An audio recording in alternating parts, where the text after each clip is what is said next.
ಇನ್ನು ದರ್ಶನ್ ಸಂಬಂಧಪಟ್ಟ ಹಾಗೆ ಇವತ್ತು ಏನೇನು ಕೋರ್ಟ್ನ ಪ್ರೊಸೀಜರ್ಗಳಿದೆ ಇದೆಲ್ಲದರವನ್ನು ಕೂಡ ಇದೆ. ಎಸ್ಪೆಷಲಿ ಮಾರ್ಕಿಂಗ್ ವಿಚಾರವಾಗಿ ಡಿ ಗ್ಯಾಂಗ್ ಕಡೆಯಿಂದ ರೇಣುಕಾಸ್ವಾಮಿ ಹತ್ಯೆ ಆರೋಪಕ್ಕೆ ಸಂಬಂಧಪಟ್ಟ ಹಾಗೆ ಸಿಆರ್ಪಿಸಿ ಸೆಕ್ಷನ್ 294 ಅಡಿ ಅರ್ಜಿ ಸಲ್ಲಿಕೆ.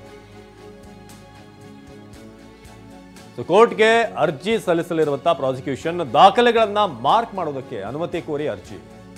ವಿವಾದವಿಲ್ಲದಂತಹ ದಾಖಲೆಗಳನ್ನ ಮಾರ್ಕ್ ಮಾಡೋದಕ್ಕೆ ಅರ್ಜಿ. ದಾಖಲೆಗಳು ಮಾರ್ಕ್ ದೃಢೀಕರಿಸಬೇಕು ಅನ್ನೋದರ ಬಗ್ಗೆ ಈಗ ತಿಳಿಸಲಾಗಿದೆ. ಸಿಆರ್ಪಿಸಿ ಸೆಕ್ಷನ್ 294 ಅಡಿಯಲ್ಲಿ ವಿಡಿಯೋ ಕಾನ್ಫರೆನ್ಸ್ ಮೂಲಕ ಆರೋಪಿ ದರ್ಶನ್ ಹಾಜರು. ಸಿಆರ್ಪಿಸಿ ಸೆಕ್ಷನ್ 294 ಅಡಿಯಲ್ಲಿ ಸಹಾಯಕ ಎಸ್ಪಿಪಿ ಸಚಿನ್ ಅರ್ಜಿ ಸಲ್ಲಿಸಿದ್ದಾರೆ. ವಿಡಿಯೋ ಕಾನ್ಫರೆನ್ಸ್ ಮೂಲಕ ಆರೋಪಿ ದರ್ಶನ್ ಹಾಜರು. ಜೊತೆಗೆ ಮಾರ್ಕ್ ಮಾಡುವಂಥದ್ದು ಯಾವುದು? ಈ ಮರೂನ್ ಬಣ್ಣದ ಟಿ ಶರ್ಟ್, ಹಣೆಗೆ ಕುಂಕುಮ ಧರಿಸಿ ಹಾಜರಾಗಿರೋದು. ಮರೂನ್ ಬಣ್ಣದ ಟಿ ಶರ್ಟ್ ಹಾಗೆ ಹಣೆಗೆ ಕುಂಕುಮ ಧರಿಸಿ ದರ್ಶನ್ ಅಲ್ಲಿ ಹಾಜರಾಗಿದ್ದಾರೆ ವಿಡಿಯೋ ಕಾನ್ಫರೆನ್ಸ್ ಮೂಲಕ. ವಿಡಿಯೋ ಕಾನ್ಫರೆನ್ಸ್ ಮೂಲಕ ಕೊಲೆ ಆರೋಪಿ ದರ್ಶನ್ ಹಾಜರಾಗಿರೋದು.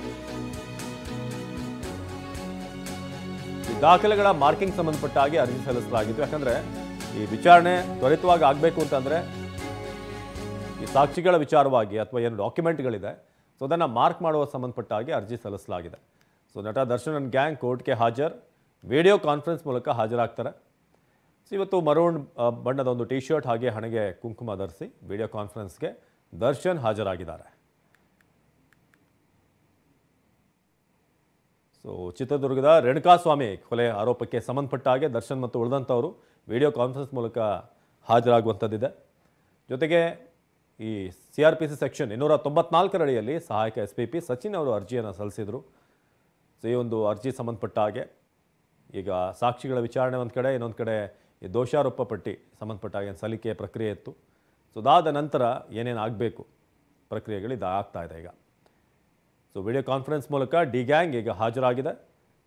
ಸೊ ಮರೂನ್ ಬಣ್ಣದ ಒಂದು ಟಿ ಶರ್ಟ್ ಹಾಗೆ ಹಣೆಗೆ ಕುಂಕುಮ ಧರಿಸಿ ದರ್ಶನ್ ಈಗ ಈ ಕೇಸ್ನಿಂದ ಆದಷ್ಟು ಬೇಗ ಹೊರಗಡೆ ಬರಬೇಕು ಅನ್ನೋ ನಿಟ್ಟಿನಲ್ಲಿ ಖಂಡಿತ ಅವರ ಪ್ರಾರ್ಥನೆ ಕೂಡ ಇರುತ್ತೆ.